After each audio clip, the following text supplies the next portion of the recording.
That's our top story, and a Match of the Day staff walkout led to the programme going ahead last night with no commentary and no pundits either. Yeah, presenters and commentators walked out in support of Gary Lineker, who was suspended from the show after he criticised the government's asylum policy on social media. Well, this morning we're joined by sports journalist and close friend of the Linekers, Harry Harris, who's here to tell us more about what he thinks about this stand in solidarity. Good morning to you, Harry. Great to have you with us.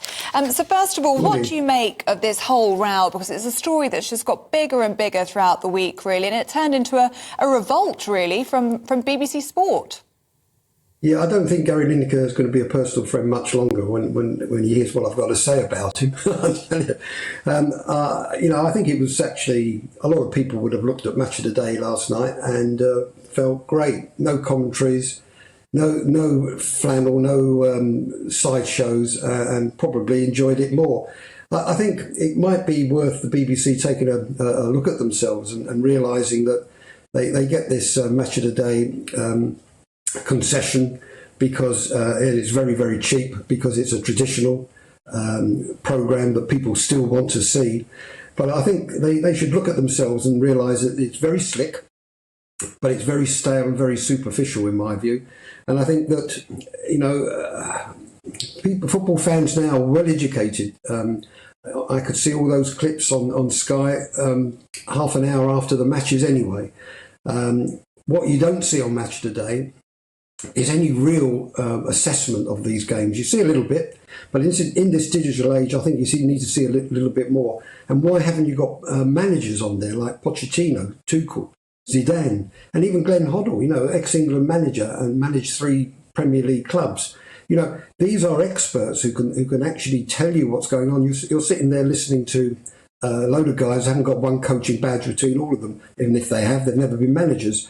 So they're telling us about the tactical nuances of all these matches, really, without much knowledge about that. That's pretty harsh, Harry. A lot of people may be a little bit surprised at you with that. But tying that in then, what do you then make of someone like Lineker and his Twitter platform? The man's entitled to his views, but on the basis that he is employed, albeit as a freelancer, by the BBC and paid shed loads of money, do you think he should abide by what the BBC has told him in the past, and that is keep your thoughts to yourself? Well, first of all, you have a pundit on Match of the Day who really sits on the fence. He must have plenty of splinters, because he doesn't express any real opinions or comments on Match of the Day, where he's supposed to be an expert, but on social media he's knowledgeable about everything, anything and anybody, and he should not actually have that kind of platform if he's going to make some inflammatory comments. Now, no, I wasn't insulted or affected by what he had to say about Germany in the 30s. But a lot of people will be, and that kind of comments are inflammatory, and they can have repercussions, and sometimes not very nice repercussions. So impartiality, well, look, he's a sports presenter and he's talking about politics, so he's not being impartial in his field. But because he has such an enormous Twitter following and so much influence on Twitter, you really need to be careful about the language that you're using, let alone criticising the language that others are using.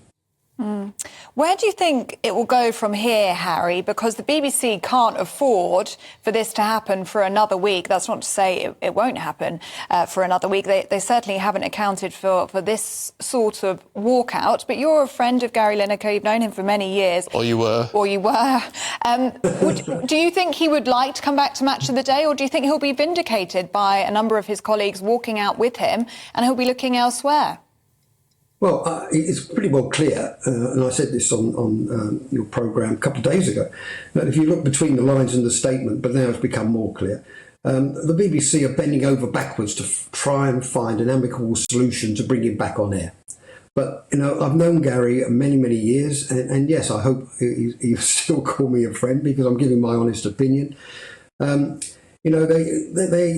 are coming up against a guy who has an enormous belief in his own importance. And to try and get him, A, to apologise, not going to do that, B, to, come down from his ability to comment on whatever he wishes on social media. And we'd be talking about free speech, quite rightly so he's not going to back down on that. So what concession is Gary Lineker going to give to the BBC to get him back on air? It would have to be a total climb down by the BBC, and I'm not quite sure that they're in a position to do that.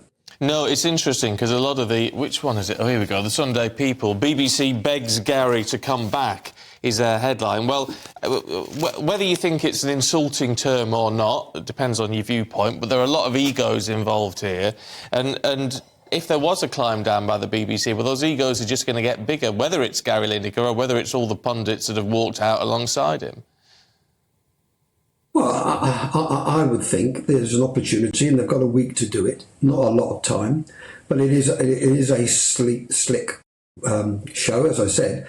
But I think the BBC have got complacent about Match of the Day, and I would like to see them look at this week and bring in some managers, bring in some real proper knowledge. Whether Gary Lineker is presenting the programme, that's really up to Gary Lineker. I mean, he has to make some kind of concession.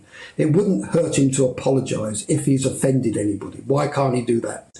So if he did at least that, I could see him back on air. But I said on your programme a couple of days ago, I think he's done his last Match of the Day programme.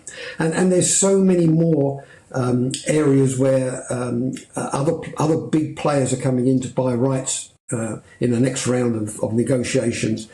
There will be plenty of opportunities to earn far more money than he does at the BBC. Is that necessarily a good thing? I mean, look, it's a good thing. From his perspective, yes, of course it's a good thing. Make a load more money and be less limited in what you can say. But in terms of the general argument about whether he's crossing boundaries or not, if you say, well, you've crossed boundaries, therefore he's out of the BBC, but you're going to get 3 times your salary at Sky or ITV, whatever it may be.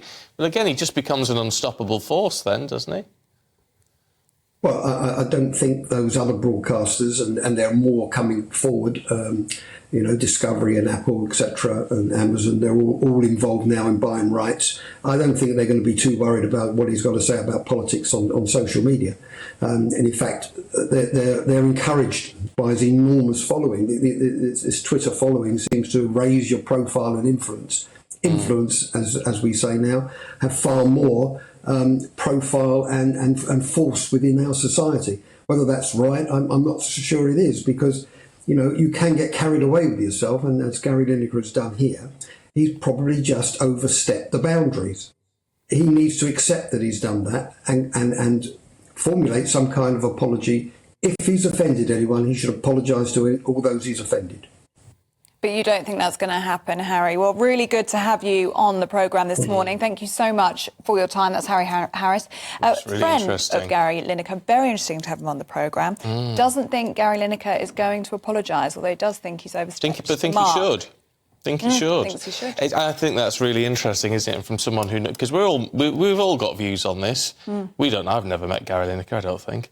I mean, Harry knows him well. And that's his view.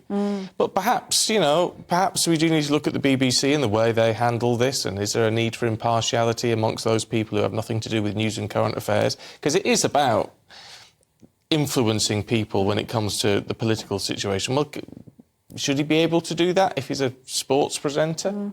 I think that's the way that this is going to go. I think this becomes so much bigger than Gary Lineker. Having said that, it's his face over at the front of all the newspapers this morning. But it is now an impartiality row, and it will be, does the BBC stick to its rules, and therefore perhaps Gary Lineker can't come back, or does it change the rules so that sports people, sports presenters, can comment on politics? Let us know what you think. GBViews at gbnews.uk.